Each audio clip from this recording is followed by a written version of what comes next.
Hi, welcome to another episode of Coffee HEMA with me, Jamie McKeever. I am continuing on the topics of rules and sort of the consequences of different rule choices, and I'm going to stay in the space of afterblows because I think I've got at least one more video after this as well, in terms of talking about afterblow consequences and how they affect things.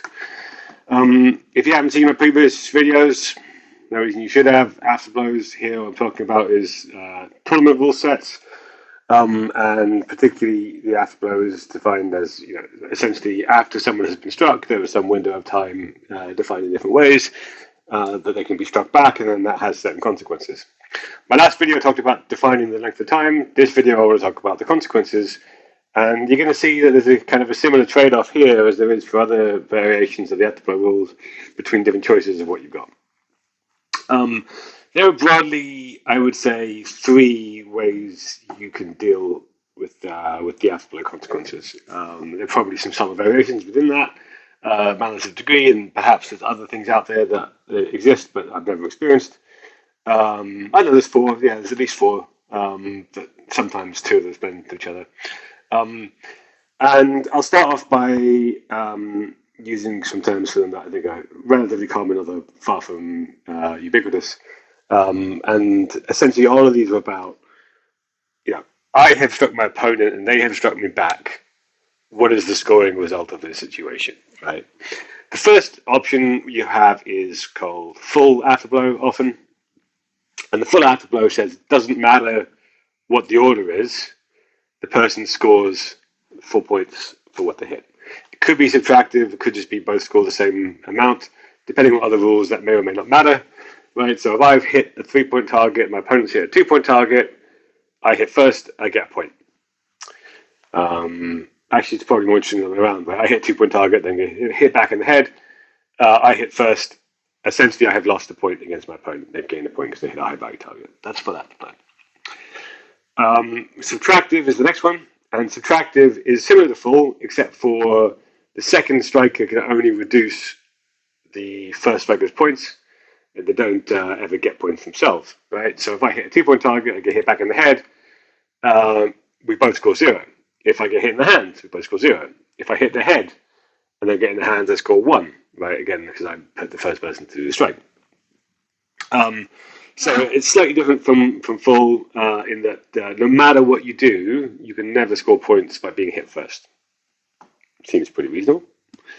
I'll come back to consequences in a second. The next one, which is kind of similar to that, and depending on your point scoring, may exactly be exactly the same. The other is negation, right? Negation afterblow, which is just that I've been hit back. Whatever, it doesn't matter what point value I scored or what point value they scored. It's a 0 score. Like we both got hit. Whatever, no one cares about who's most important. 0-0 is the score. And the fourth and final one is reduction, right? Which is that if I've hit whatever target I want and I get hit back afterwards, my score is reduced somehow, but not necessarily to 0. And Fight Camp is an example of this one where essentially my scoring hits are either 4 or 5 points if they are clean, and the afterblow, if I receive one, means that I get 2 points fewer than that. So I'm actually scoring 2 or 3 rather than 4 or 5. But the afterblow will never reduce it to 0. The first hitter is always still scoring points regardless of the afterblow. Right?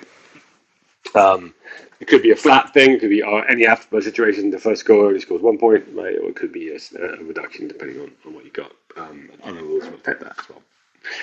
Now, some of the flavors of these matter more when you're thinking about advancement criteria and like sort of what you use to determine the order at the end of the pools to decide who goes to eliminations. But even within a match, they have an effect. You probably heard those, and it's probably one you think, oh, that makes sense. That kind of fixes all issues. But you'll see this as a common theme with all of these videos. None of these fix all issues, and there's a trade-off. And the one trade-off is this: the fewer consequences the afterblow happen. So actually, backstep right? Reminder, right, from a previous video. The whole purpose of the afterblow rule is to remind the initial attacker that they still need to defend.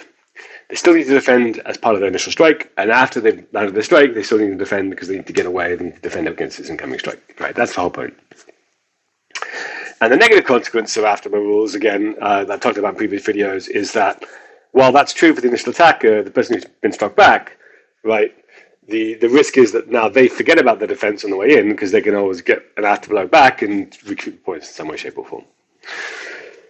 So you have a continuum here, right, from full afterblow where the order of being struck doesn't matter, and you can even gain points by being struck first if you strike back to a head target or a high value target, or at least be neutral, versus the just negation one where no matter what, if you hit first, you're always going to get points. Maybe not as many points, but points nonetheless.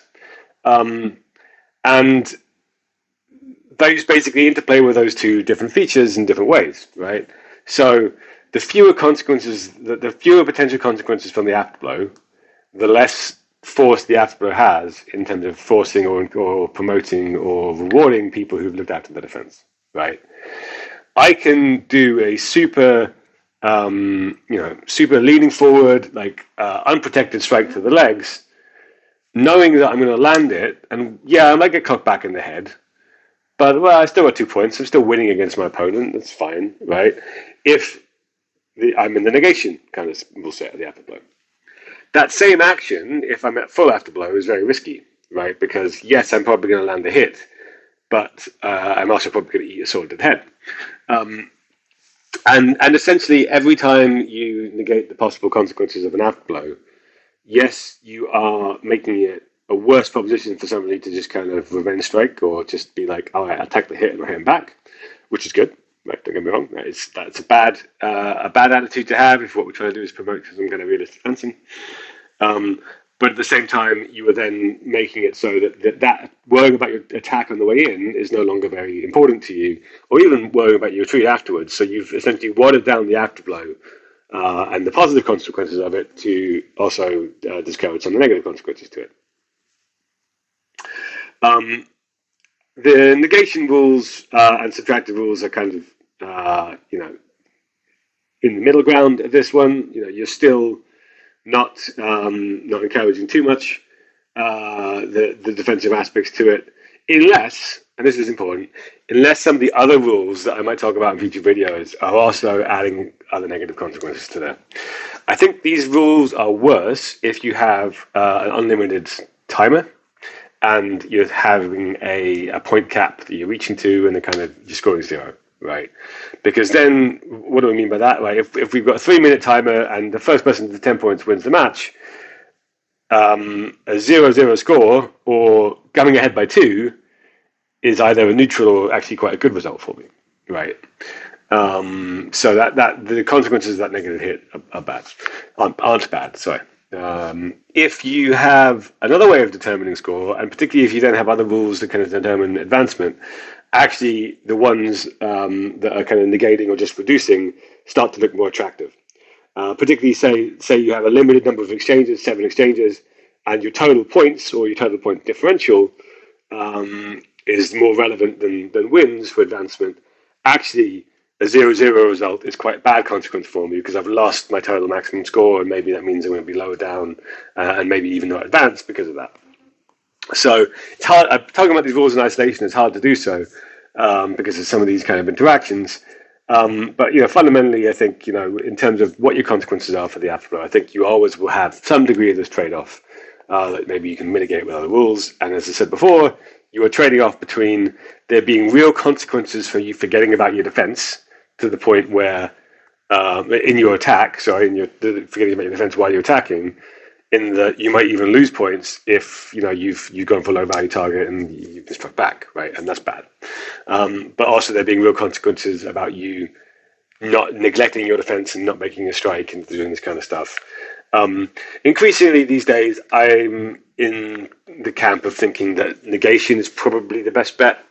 I definitely think that tanking a hit and going for the head shouldn't be a winning strategy.